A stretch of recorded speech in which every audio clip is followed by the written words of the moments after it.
Namaste, everyone. Namaskar, todos los entes del mundo. Welcome in. Welcome. Today's conversation is an open, respectful interview with Shiva Kailash Shambho, also known as the Ego Guru. Now, I'm going to say just a few ad lib things here. I have a prepared script. Got to keep up on those scripts. When I first encountered Shiva, um, I was uh I was mystified. I was like, wow, look at this. Here's this person and they've adopted this they have this appearance of, of a traditional Vedic yogi priest. Um and anyway, I was like, wow, okay. And and watched a couple of interviews with him, and so but let me say this from the onset. I applaud the courage of a young person who, rather than try to act, and especially for a male, whatnot, to adopt the persona or to pursue the typical sort of route. Um, like an Andrew Tate or some of these type of other things. When I was actually younger than him, I had it in my head at age 17 that I was going to be a special forces warrior, and that's from watching movies, and there was a little bit of soul energy from you know as that's pretty much my template. I do believe from the higher realms, I'm type of warrior caste within that. So anyway, at 17, I went into the army. He was climbing Mount Kailash. He has in his mind what he wanted to be or what his route. So I applaud that. It is courageous, especially in this liminal zone of moving from the Kali Yuga and going into coming out of the deepest depths of materiality and going into the Satyuga golden age. But so it's very courageous, I do believe. Um, and so anyway, this interview, um, which I had proposed to Mr. Shiva Kailash, and I'll just share that with you just as a matter of, just matter of interest. Nothing, not trying to stir anything up, but just trying to keep everything in a chain of custody, if you will. So I'm sharing that, and I had essentially reached out and said I'm extending an invitation involving a 10-question interview. I will have 10 questions prepared that I will ask you with no commentary. That's the way I envision this. And this is going on some of the activity that I had witnessed with many of his videos, and their preference, the venue for their his videos mostly is through Discord. I'll get more into that later. But anyway, so I made sent out an invitation saying, hey, trying to like be as clear as possible that this was not trying to be some kind of ego pissing contest, even though it would be with the ego guru ostensibly. And so anyway, I reached out and made this question, say, hey, and I'm going to have 10 questions prepared. So there's no chaos. This is very straight to the point. It's not hemming and hawing around. We're just going to get down to the nitty gritty and get to the truth, because this is the Aumbonda Sword of Truth podcast. So, and I had outlined, hey, there's gonna be 10 questions. I will offer no commentary, meaning like when I present the question to you, I'm not going to argue with you. This is your answer. I'm not going to offer commentary on it. I believe that preserved the flow and kept this from kind of devolving into any kind of ego pissing contest.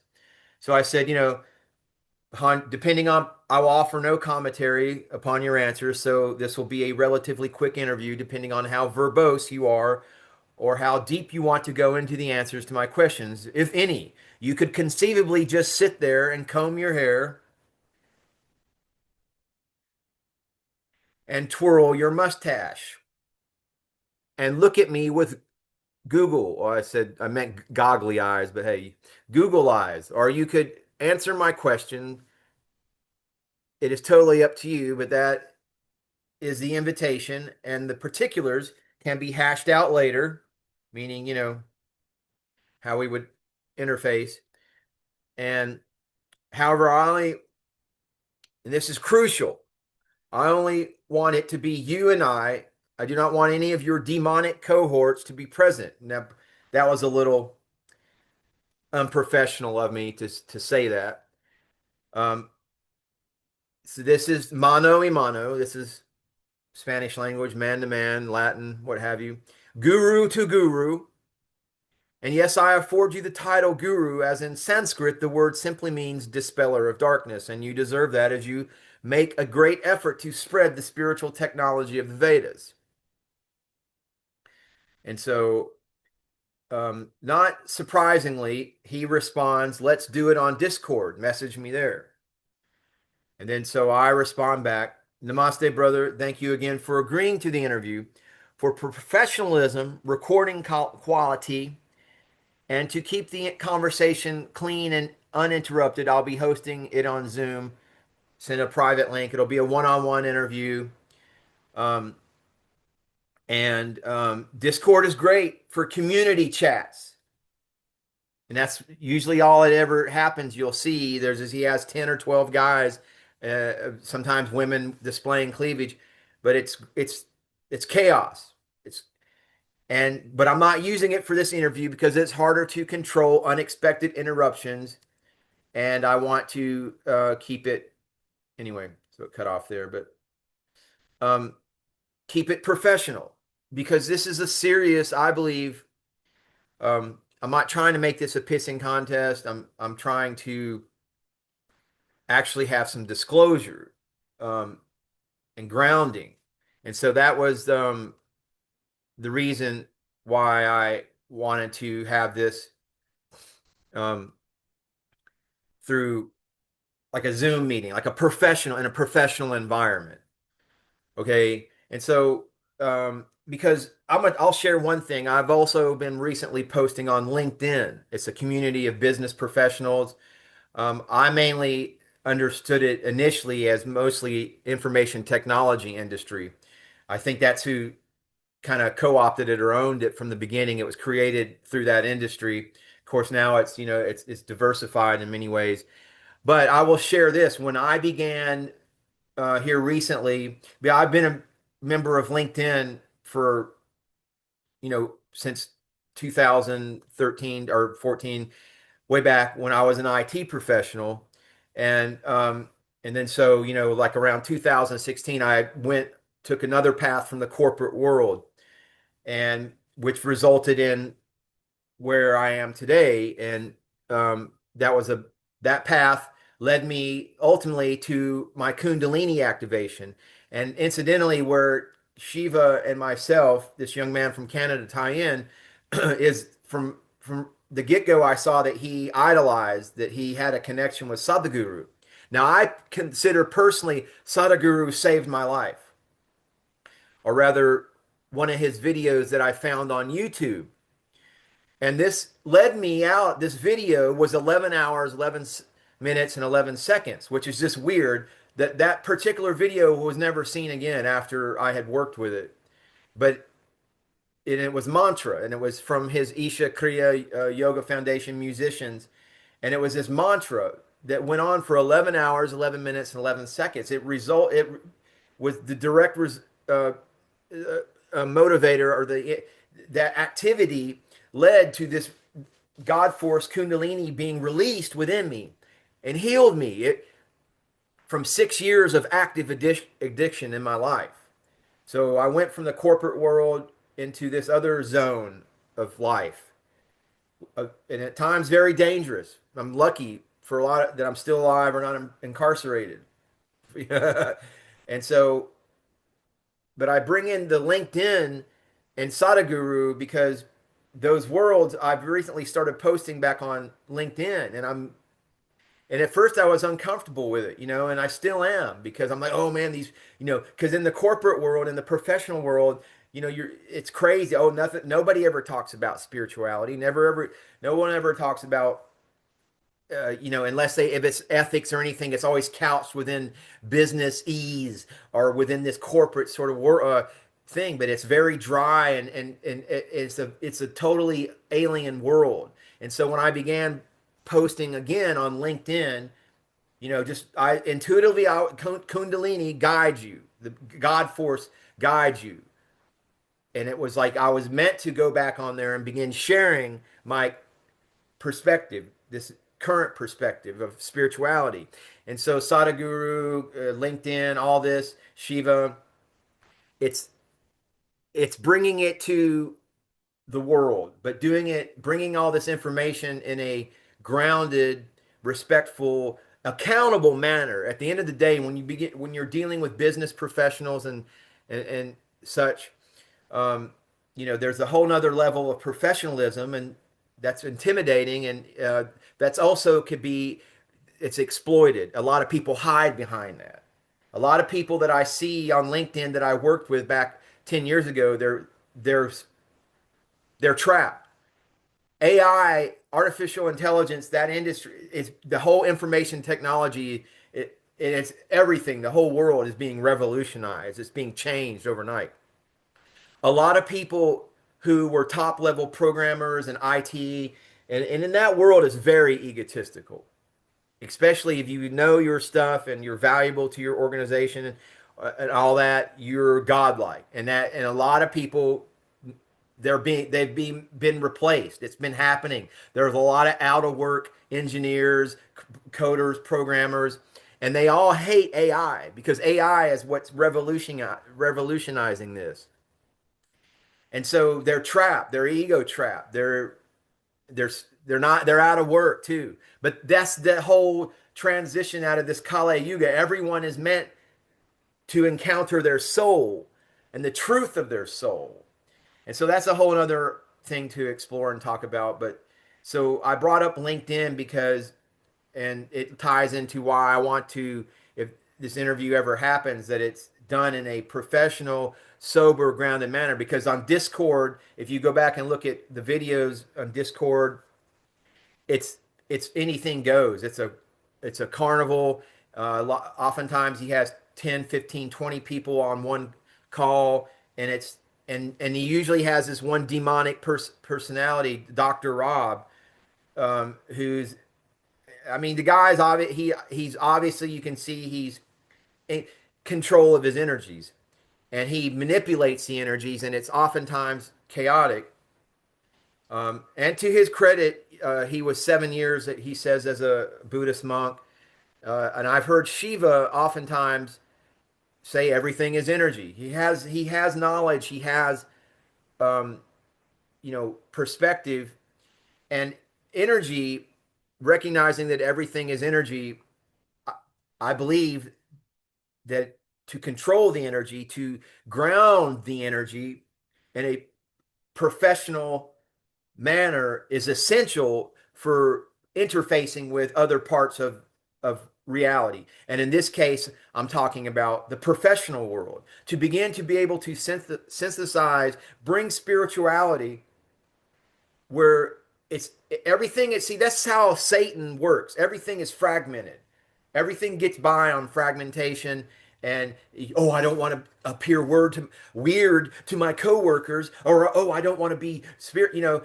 When I came out, I mean, a couple people like on Facebook who knew me, they were like, "Oh, I had no idea that you were interested in spiritual things." Yeah, I was a big gun dude. I was going to, gun ranges all the time and all that. But so anyway, that's how life gets fragmented and unaccountable. And so ultimately, all I'm trying to do here with this interview is to get some answers. And I prepared in furtherance thereof. I'm going to share the questions now that I had prepared for this interview.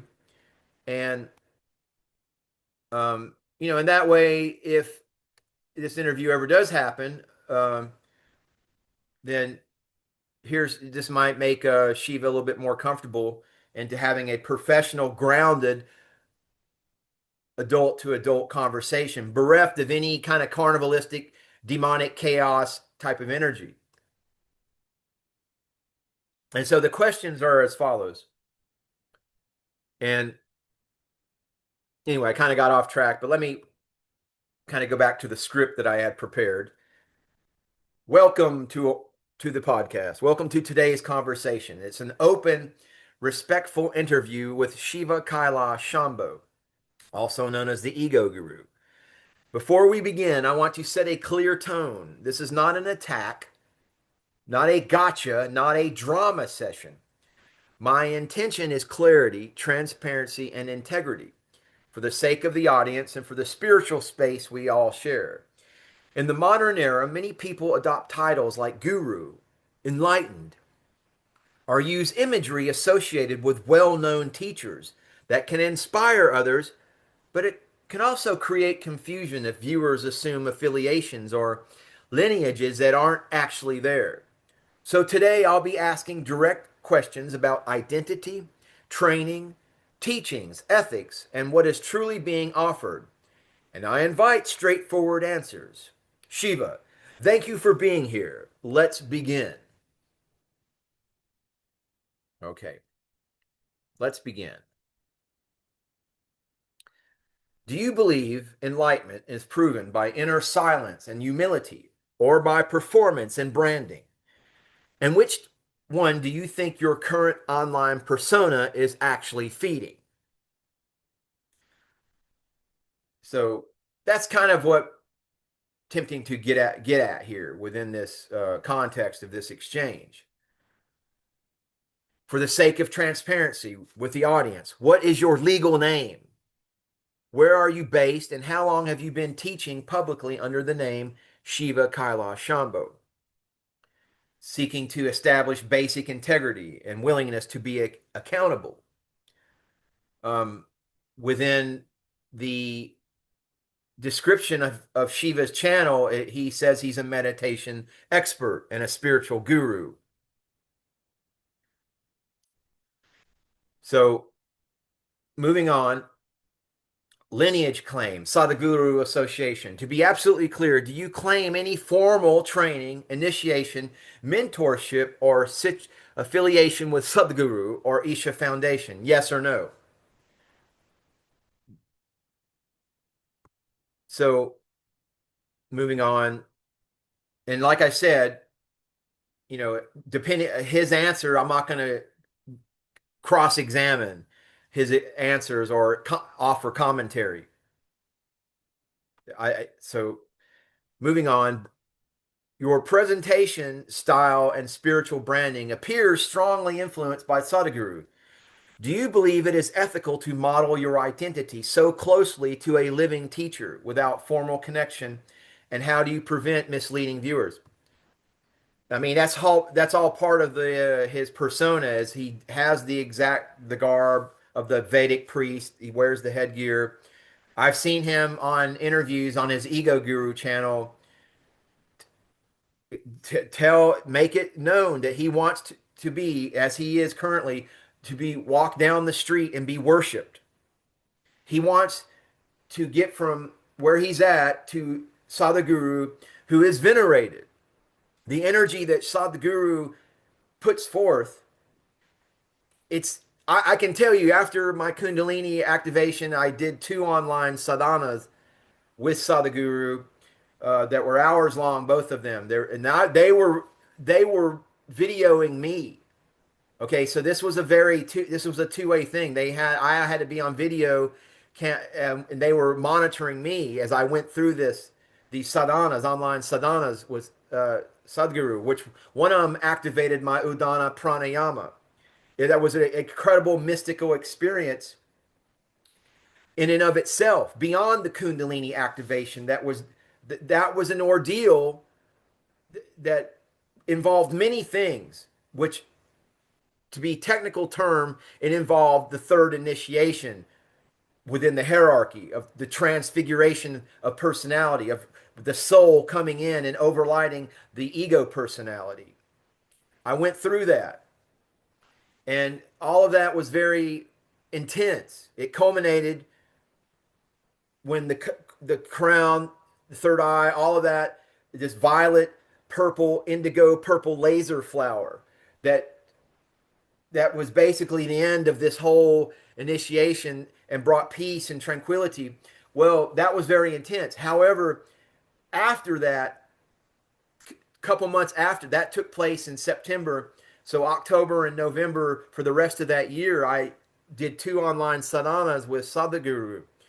And and one of those, which I mentioned, was the activation of the Udana pranayama, which was that was a whole nother type of intense experience, and I'm offering that in to contrast with the Kundalini. It was equally as powerful.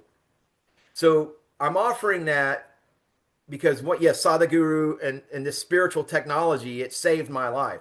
It saved me from 6 years of active addiction, of just I won't go into all that, but I will, at some point I can unpack that, but that's not necessarily the focus of this. It's just to offer substantiation, why I'm interested in this young person, because he has this intense fascination, attraction. He's actually, he went. Shiva is to discredit or to try to attack his sincerity and his energy and his and all that and his intention. It's all there. He's so, not to get into that, but this is a calling for me to go this direction. Uh, and it's kind of easier to just kind of go on about my own little business and blah blah blah and all that. But this is a calling, I believe, and it's at this point it's beyond me. I'm just following my guidance. So moving on. But in the actual interview, I would ask the question, or I would present the question, and he would answer it, and I would move on. I'm not going to offer my commentary. At the beginning of the interview, I wanted to establish that, hey, Sadhguru is important to me as well. He saved my life. Oh, and I know why I brought up the whole thing about the online stuff and about Sadhguru's energy and the energies that we present is because after the Kundalini activation, after working with the Isha Foundation mantra video I found on YouTube, which was weird. It's just weird how I was guided on and how all this happened because it was not planned by me. It was not like part of my practice. Like I said, I'm lucky I'm not in prison or dead because how I was living my life. I was guided into this. I had no background. I was not in, I didn't know anything about Sadhguru. I just saw an 11 out, like 11, 11, 11 is what hit me. I'm like, oh, that's an angel number. At least I knew that. And it guided me into this. And so, but after this activation, I would imagine, I would visualize that Sadhguru, like somehow he came to Texas. And so it was even weirder because there were people at my old apartments where I lived that knew Sadhguru. They were from Pakistan, this family, and they hired me to help them move some washers and dryers. And it was just weird. I asked them, "Have you ever heard of this Sadhguru?" And they were like, "Oh yeah." And these were Muslims, right? But they were from Pakistan, the whole area, and they knew, and they had family that was in that were part of his monks and stuff. So it was just weird. They were like, "Yes, we know Sadhguru," and so it became more real in my mind from a YouTube video to actual people that I lived around who I got hired to move some furniture for and washers and dryers. They knew him. And they said that, oh, and I told them just a little bit, and they said, oh, you're a Bhagavan of Sadhguru. You're a follower. And so I'm getting emotional right now, but I would imagine, like, because that became more real in my mind, that these people knew Sadhguru. And then so my mind would imagine Sadhguru coming to Texas. I knew that he had a ashram in Tennessee, I believe. And so, but I'm just telling you the power and the energy that he brings, and you can see it, the people around him, and you can just sense it on the videos watching him. But just my imagination it would bring up this, like Sadhguru came to Texas and I was meeting him, and I would get emotional like I am now. So it's a very powerful, life-changing energy. And so to ground this is the intention, because the type of energy that I see put forth on the Discord interviews with the Dr. Rob, and it all has its place. It does. Um, this has its place to offer accountability. And so, definition of enlightened. You describe yourself as enlightened. What does enlightenment mean in your own words, and what would be the observable traits of someone who is genuinely enlightened? And so these are just words and stuff. That's okay. And in the interview, he would answer and I would move on. I'm not going to say anything, but I'm going to say my definition of enlightenment is integration, is authenticity, personal integrity. Okay, I don't consider my Kundalini activation in this third initiation, which I believe, because it was more than a Kundalini activation. Okay, I mean, I'm 56 years of age. Do have a background in spirituality. My first guru, who I consider, is Paramahansa Yogananda, who I was exposed to when I was very young in college, because I had a professor that he was a student of Paramahansa Yogananda. So I began getting the books, Autobiography of a Yogi, all the books by Yogananda, and began trying to do Kriya yoga. But I was too young for that stuff. I was a redneck basically in Alabama, in the army, going into the army in special forces, fighting, drinking, fucking, just anyway. Like I said, I'm 56. This changed my life. So enlightenment, in my definition, how I understand it, is I became more integral. I was not refined, the end product. No, that's why I have the rest of my life, and why I'm guided by the Kundalini Shakti, the energy, the infinite intelligence, guides me to continue refinement as much as I can accomplish in this life with the time allotted to me. Now, the only thing I will say is I'm not living the same way that I did. I'm not in jeopardy of being killed because of the kind of people I was around, the things I was doing. I'm not in jeopardy of being incarcerated. Yeah, I was that bad. It was the life I was living, and the things I was doing and what I was involved in was not good. Kundalini, Sadhguru saved me from that, so to speak. So it's a very emotional, very serious thing that I believe at one level, I don't see. I haven't watched all Shiva's videos. I think he does touch people. I think he does have courage to, but anyway, this is not about comparing. Everyone has their path and does their thing. And I believe I've been called into this to offer this uh, information to profit for my own development as well. So anyway, moving on, enlightenment I describe um, as integrity, beginning to live in an integral fashion, authentic, which involves the opening of all worlds. Involves, for me, that path continues. Okay, well, I felt nervous about beginning to make posts in the LinkedIn community about spirituality and stuff. So what? Got to go on. You got to drive through. That's what my soul, my higher self, is leading me to do. It's leading me to do this type of video anyway. The Ego Guru paradox. Moving on. Question 6. Your other channel is called the Ego Guru. Is that satire, teaching method, or personal identity? And how do you reconcile being an ego guru with enlightenment, which is usually described as ego transcendence? Moving on. I was going to so you see the rest of the questions, and what is your daily spiritual practice? What you teach. If you had to summarize your teaching in one sentence, what is the core message you want people to realize? And so kind of straightforward stuff. I also had thought about this, what you teach in one sentence. I had considered, like, well, let's say you're called upon, there's an inmate who's going to be put to death, and you're called upon to go and talk to them before they are executed. And they asked you a question, what is life beyond death? What happens after death? And so, anyway, but these are all words. It's also involves energy. My little dog's getting mad at me. I can hear it back there. So if the audience concluded you're not enlightened, not trained, and simply borrowing a guru ethic, what would you say to them? So yes, he deals with that. He gets a lot of people push back, a lot of criticism and whatnot.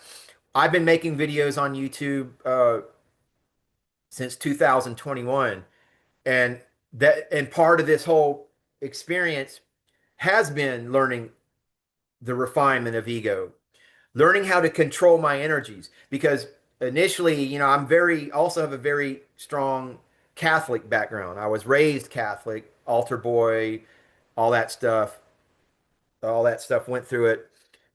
Choir, sang in the choir, all that. Very mystical, even at that age. I was told in third grade I was going to be a priest. But anyway, making videos on YouTube, I would get constant attacks from fundamentalist Christians or just people that knew me in my old life that were afraid that, okay, now this dude's making videos. Is he going to start exposing us, our criminal organizations and stuff? So I would get attacks from everywhere. I'm talking about Freemason attacks. I'm talking about cartel witches, sorcerers. I'm talking about I got it from everywhere. And not only that, but also the Christian fundamentalists, because I would talk about Jesus and Kundalini. Oh no, Kundalini's demonic. So all of this world is fragmented. Jesus taught Kundalini yoga, yes. The book of Revelations is a book about spiritual initiation through the gates, through the chakras. A lot of fragmentation in this world, a lot of separation. Um, I believe part of my path is to be honest and to be integral and present synthesis as best as I'm able. I have a wide background from a lot of different sources, from military, to professional, and now this. But the worlds are coming together, I do believe. And incidentally, I'm going to end it with this bit of spiritual technology. Um, I I think I don't know. I think people that are on this left-hand path, I do see some of them that consider themselves demonologists and whatnot. They they have a hang up with certain spiritual practices that are associated with the right hand path or organized religion or whatnot.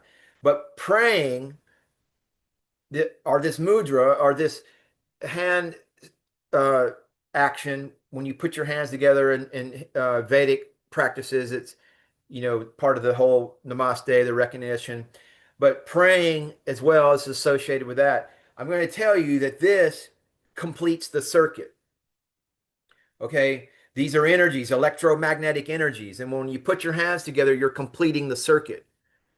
So this is an attempt to complete the circuit of bringing the energies, diverse energies, all is energy, all is mind, the universe is mental in the mind of God. And so this is completing the circuit. Namaste, namaskaram. Now, this is peace over conflict, which ultimately completes the circuit.